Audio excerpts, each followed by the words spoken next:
जब आपका माल तैयार हो जाता है फिर आपने इसको बाहर भेज दिया। जब आपका माल तैयार हो जाता है तो आपने इसको बाहर भेज दिया। अगर तो कस्टमर कहता है कि आप मुझे बाहर भेजें तो फिर सारे काम आपको खुद करने पड़ेंगे। क्या करना पड़ेगा? इंटरनेशनल जो पैकिंग के स्टैंडर्ड्स हैं उनको फॉलो करना पड़ेगा। माल को डब्बों में पैक करना पड़ेगा, उनको शॉपर वगैरह चढ़ाने पड़ेंगे ताकि नमी का धूप का असर ना हो उनके ऊपर। उसके बाद आपको हर पार्सल हर डब्बे का वजन करना पड़ेगा। वजन करके उसके ऊपर सारा कुछ डिटेल उसकी लिखनी पड़ेगी कि इस डब्बे के अंदर क्या है, कितनी चीजें हैं, उनकी मालियत क्या है। एक एक डब्बे का भी वजन करना है और टोटल डब्बों का भी वजन करना है। करने के बाद आप कार्गो वालों से बात करेंगे कि हमने माल बाहर भेजना है, तो आपके पास दो ऑप्शंस होंगे। एक ऑप्शन ये होगी कि आप बाय सी भेज दें, समंदर के रास्ते। एक ऑप्शन ये होगी कि बाय एयर भेज दें, जहाज, हवाई जहाज के रास्ते। हवाई जहाज जल्दी पहुंच जाता है, रेट ज्यादा होते हैं। जो बहरी जहाज है वो जरा लेट पहुंचता है, उसके रेट कम होते हैं।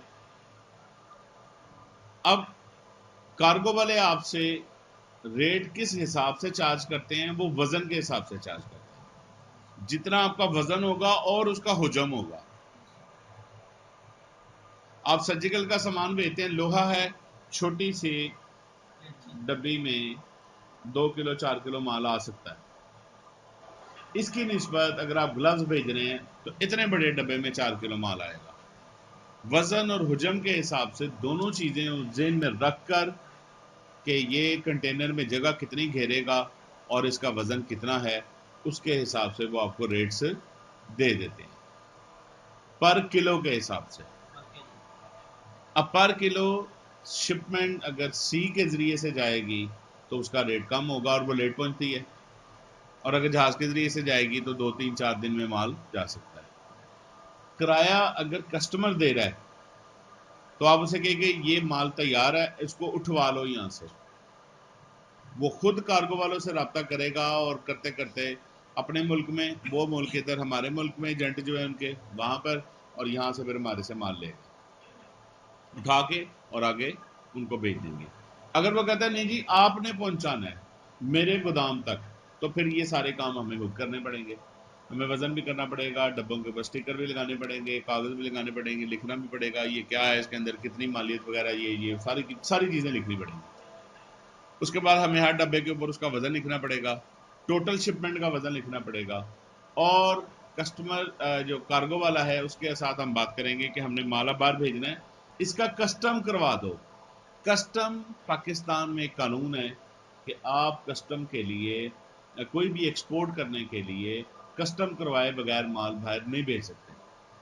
वो गवर्नमेंट का इदारा कस्टम करता है, कस्टम का डिपार्टमेंट है बाकायदा, कस्टम डिपार्टमेंट। वो चेक करता है कि आप क्या भेज रहे हैं, क्या वो कानूनी चीज़ है, गैर कानूनी चीज़ है। उसको खोल के चेक करते हैं। चेक करने के बाद आपके कंटेनर को, जिस कंटेनर में माल है उसको सील कर देते हैं। अब वो बाहर ही जाके खुलेगा, यहाँ नहीं उसको खोल सकता कोई भी। ड्राई पोर्ट ट्रस्ट आपने नाम सुना होगा सियालकोट में, वो वहाँ पर कस्टम का ऑफिस है। वहाँ पर लोग अपना सामान लेकर जाते हैं, वहाँ पर कस्टम करवाते हैं। एक्सपोर्टर्स हजरात, थैंक यू, एक्सपोर्टर्स हजरात या तो खुद कस्टम करवा लेते हैं या फिर वो कार्गो वालों से ही बात करते हैं कि जनाब आप हमारा कस्टम करवा दें। उसके अलहदा से चार्जेस वो लेते हैं, क्योंकि उन्होंने एक बंदा इस काम पे लगाना होता है जो आपके माल को वहाँ से कस्टम क्लियर करवाएगा, चेकिंग करवाएगा, डॉक्यूमेंट देगा सारे, और उसके बाद जब आपको कस्टम क्लियरेंस के डॉक्यूमेंट मिल जाते हैं फिर आप माल एक्सपोर्ट कर सकते हैं। अब कस्टम क्लियर करवाने के लिए ई फॉर्म, बोले ई फॉर्म एक्सपोर्ट फॉर्म चाहिए होता है। अब वो एक्सपोर्ट फॉर्म या तो बैंक से मिलता है या फिर आपके पास अपना अकाउंट FBR दे देता है, जिसे VBOK कहते हैं, वहां से निकाल लेते हैं अपने घर पे कंप्यूटर में बैठकर। समझ आ रही है बात की? तो उस पर अगला लेक्चर होगा ई फॉर्म वगैरह पे, बताऊंगा आपको VBOK क्या होता है, कैसे होता है। तो उसके बाद ई फॉर्म लगना है, इनवाइस लगनी है उसकी, पैकिंग लिस्ट लगनी है उसकी, अगर कोई सर्टिफिकेट है वो लगना है, अंडरटेकिंग लगनी है। ये डॉक्यूमेंट्स लगाने के बाद आपका कस्टम क्लियर होता है, और कस्टम क्लियर होने के बाद आपका माल अब आपकी तहवील में से ख़त्म हो गई बात, अब वो गवर्नमेंट खुद उसको बाहर भेजेगी, गवर्नमेंट के कंट्रोल में आ जाता है वो। ये सड़कों पे चलते हुए कंटेनर्स को सील लगी हुई देखें, इसका मतलब है ये माल कस्टम क्लियर है, वो वहीं जाके खुलेगा, पाकिस्तान में अब इसको कोई नहीं खोल सकता। समझ आ गई ये बात की? तो ये है कस्टम का और एक्सपोर्ट का प्रोसीजर। आमतौर पर आप जो छोटे लेवल के बिजनेसमैन होते हैं उनका इन चीज़ों से सिर्फ इतना ही ताल्लुक होता है कि वो कार्गो वालों से बात करते हैं, किराया पूछते हैं, और कस्टम क्लियरेंस के लिए डॉक्यूमेंट दे देते हैं, लेटर दे देते हैं कि आप करवाएं, अथॉरिटी लेटर कि आप करवा दें हमारा कस्टम, और वो आपको करवा के देते हैं। जो फैक्ट्रियां बड़े एक्सपोर्ट ऑर्डर्स डील करती हैं उन्होंने अपने बंदे स्पेशल अपनी फैक्ट्री में मुलाजिम रखे होते हैं जो कस्टम क्लियरेंस करवाते हैं, क्योंकि वो नहीं अफोर्ड कर सकते कि बार बार वो कार्गो वाले से बात करें। समझ आ रही है वो जो बात की? इस चीज़ की समझ आई है सबको कि कस्टम क्या होता है, क्यों होता है, इसके बगैर माल नहीं बाहर जा सकता, इसके थोड़े से चार्जेस भी होते हैं, इसके चार्जेस भी होते हैं। समझ आ रही है बच्चों बात की? आज के लेक्चर की समझ आई है आपको? मैं बुलवाता हूँ आप लोगों को, बैठे जरा 2 मिनट।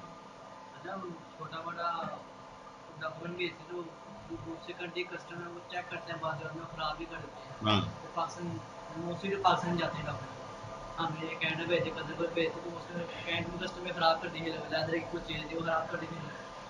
जब उसने बोले नहीं यार, उसने कहा हम जब चेक कर थे उसने तुम चेक की खराब ही कर दी है, बट अभी वो सोए मारे में बड़े एक्सपर्ट होते हैं, तो उनका माल ही इस तरह खराब कर ऐसे ही होता है। तो सर वो नुकसान ही था एक्सपोर्ट इम्पोर्ट। जितने पीस खराब हुए हैं ना वो फिर दोबारा बना के भेज दिए होते हैं। उनसे कुछ वो कहते हैं हमारी ड्यूटी है।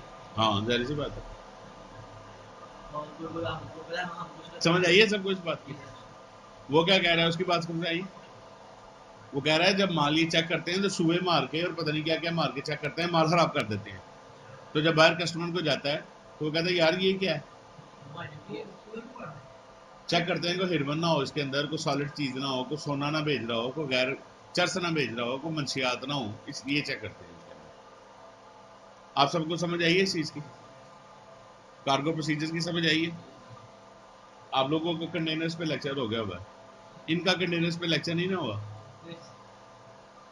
अब आप ये जो मैंने आज लेक्चर दिया ना, इतना ही था ये, और इसके बाद आप बैठ कर ना, आपने कंटेनर्स किए हुए हैं, आपने किए हुए हैं, इन बच्चों को आपने दोनों को कंटेनर्स वाला लेक्चर करवाना है, और उसके बाद आपने मेरे पास आना है।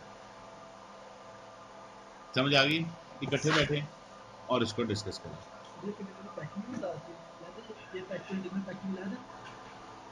हाँ,